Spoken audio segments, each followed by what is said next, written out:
کرتا ہوں۔ گزارش ہے آپ سے کہ اجداد پیغمبر کے موضوع پہ جو آج ہمارا جی ہاں، یہ کچھ جملے تھے جو میں کہنا چاہتا تھا قبلہ کے حوالے سے۔ دوسرا یہ ہے کہ ہم اسی سلسلے کو جاری و ساری رکھتے ہیں جس پہ ہم گفتگو کر رہے ہیں، اور وہ سلسلہ اجداد پیغمبر کا سلسلہ ہے۔ ہم ان کے بلندی کردار پہ، اور ہم نے بار بار یہ کہا کہ کوئی ذات اگر پہچانی جاتی ہے تو اس کا پہلا تعارف اس کا خانوادہ اور اس کے اجداد ہیں۔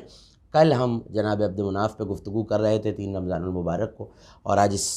پروگرام کی چوتھی نشست ہے رحمت رمضان، اور جس میں ہمارا عنوان ہے سیرت اجداد پیغمبر۔ تو آج ظاہر ہے کہ وہ سلسلہ چل رہا ہے، تو جناب عبد مناف کے بعد رسول کے اجداد میں جناب عبد مناف کے بیٹے ہیں حضرت ہاشم، جناب ہاشم کی ذات ہے ہاشم بن عبد مناف۔ اور جناب ہاشم کے القاب میں، ویسے تو بہت سارے القاب ہیں جناب ہاشم کے، لیکن ان کے القاب میں 2 لقب ایسے ہیں اور جن پہ ہم آنے والی نشستوں میں گفتگو بھی کریں گے۔ ایک مصباح السلم، اندھیروں کا چراغ، اور دوسرا سراج الحرم، حرم یعنی کعبۃ اللہ، کعبے کا چراغ۔ کیونکہ ہم نے بار بار یہ بات کی کہ اجداد پیغمبر جو ہیں وہ کعبے کے متولی بھی رہے، اور ہم نے آیت بھی پڑھی تھی سورہ مبارکہ انفال کی کہ اللہ ان لوگوں کو کیوں نہ عذاب دے، کعبہ جانے سے روکتے ہیں، حالانکہ یہ کعبے کے ولی نہیں ہیں۔ تو کعبے کے ولی کون ہیں؟ وہ اولاد ابراہیم تھی، کیونکہ حضرت ابراہیم کو یہ منصب ملا پہلی بار، اور حضرت ابراہیم کی نسل میں چلا۔ تو حضرت ہاشم کی سیرت کا پتہ ہونا بہت ضروری ہے، کیونکہ سراج الحرم ہونا، حرم کا چراغ۔ اب ظاہر ہے کہ یہ حرم کا چراغ لٹرل معنی میں نہیں ہے کہ صرف ان کی وجہ سے روشنی، یہ الگ بات ہے کہ نور ان کی وجہ سے تھا، لیکن جناب ہاشم کا کردار اتنا بلند تھا کہ اس کردار کی روشنی سے، مصطفیٰ کے نور کی روشنی تو الگ ہے، سرکار دو عالم کا جو نور پیشانی میں ہے وہ اپنی جگہ ہے، لیکن کردار کی روشنی جو ہے وہ بہت اہم ہے کہ ان کی خدمات سے کعبے میں آنے والوں کے دل منور رہتے تھے، اور ان کے چہرے کے نور سے ظاہر ہے کہ کعبہ منور رہتا تھا۔ یہاں تک علامہ مجلسی نے حیات القلوب میں لکھا کہ جس وقت صحن کعبہ میں داخل ہوتے تو پورا صحن حرم سرکار کی آمد پر نور مصطفیٰ سے جگمگا اٹھتا۔ یہ سرکار ہاشم کا نور ہے۔ جب اس دنیا میں آئے تو 2 زلفوں کی لٹھیں، گیسو دونوں طرف تھے جیسے حضرت اسماعیل کے تھے۔ دیکھیں یہ یاد رکھنے کی ہمارے سامعین کو ضرورت ہے کہ سلسلہ وہی حضرت آدم سے، پہلی نشست میں ہم نے حضرت آدم سے حضرت ابراہیم تک کی گفتگو کی تھی، اور یہ کہا تھا کہ یہ خصائل شمائل جو چلے ہیں یہ بالکل ایک ہی طریقے سے اور یکسوئی سے اجداد پیغمبر میں پائے جاتے ہیں۔ تو جو حضرت اسماعیل کی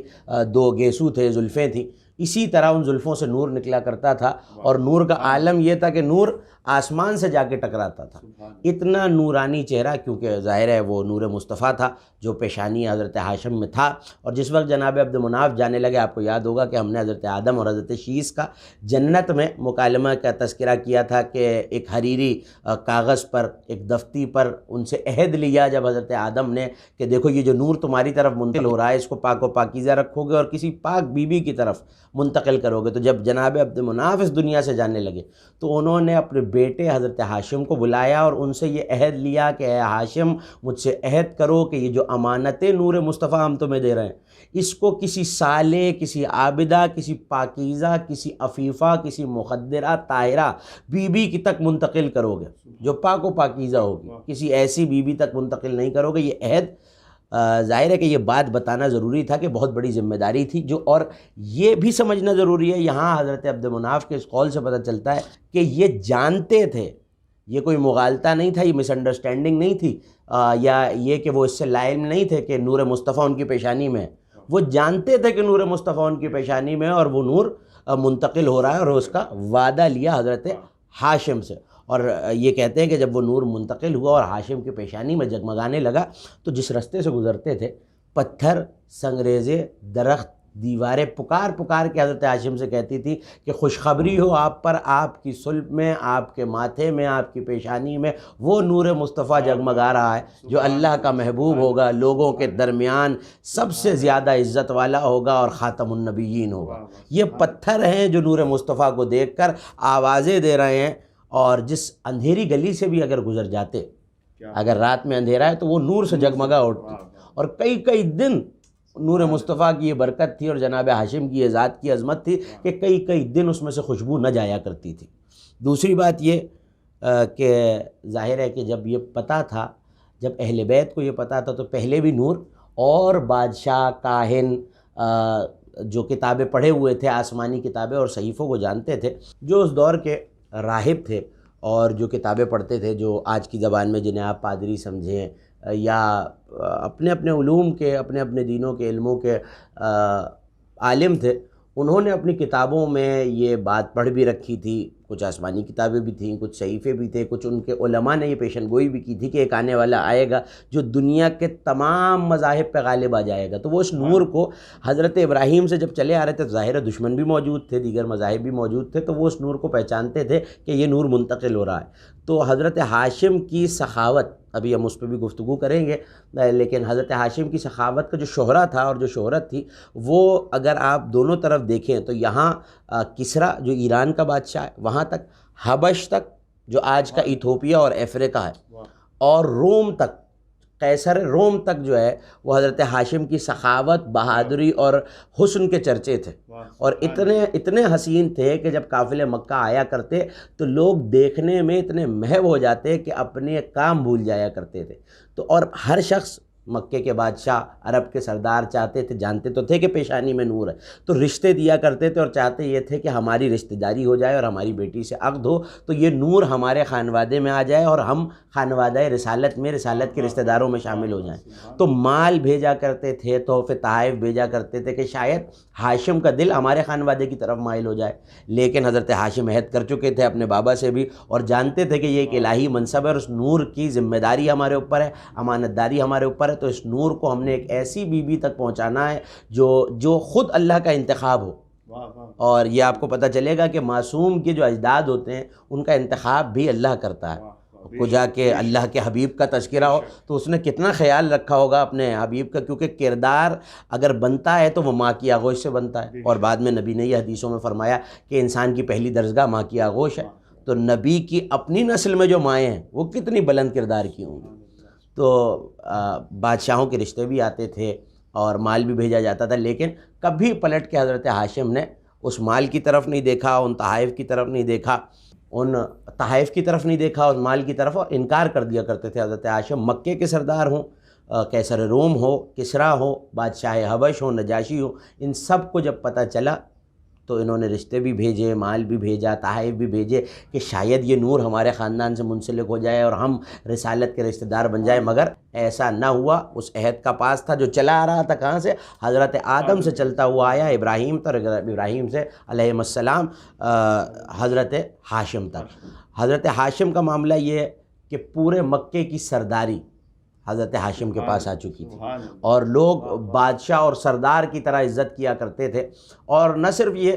کہ مکے کی سرداری، بلکہ اجداد، میں نے جیسے کہا کہ لوگوں کو یہ تسلسل سمجھنے کی ضرورت ہے کہ حضرت آدم سے اگر یہ سلسلہ چلتا ہوا آ رہا ہے تو سارے اجداد میں معصوم انبیاء بھی ہیں، انبیاء کی اولاد بھی ہیں، اور حضرت ابراہیم کی نسل اگر ہے تو نسل کے جو وارث ہوتے ہیں ان کے پاس نسل کے اپنے اجداد کے تبرکات بھی ہوتے ہیں. تو ذرا یہ دیکھیے کہ حضرت آدم سے لے کر حضرت ابراہیم اور ان کے بعد تک کے جو تبرکات تھے انبیاء کے، جو ان کی باقیات، جو ان کی یادگاریں تھیں، وہ بھی حضرت ہاشم کے پاس تھیں. اس میں حضرت نزار کا علم تھا، حضرت اسماعیل کی کمان تھی، حضرت شیش کی نالین تھی، حضرت نوح کی انگوٹھی تھی. یہ ساری چیزیں بطور ملکیت اور بطور وراثت حضرت ہاشم کے پاس آئی تھی. تو ایک مکے کی بادشاہی اور سرداری، دوسرا انبیاء کی وراثتیں بھی حضرت ہاشم کے پاس تھیں. تو یہ وہ پورا سلسلہ ہے کہ انبیاء کے پاکیزہ تبرکات، نور مصطفیٰ. تو یہ کیسی امانت دار شخصیت ہے جس نے ایک طرف تو اللہ کے گھر کی مہمانداری کو سنبھالا ہوا ہے،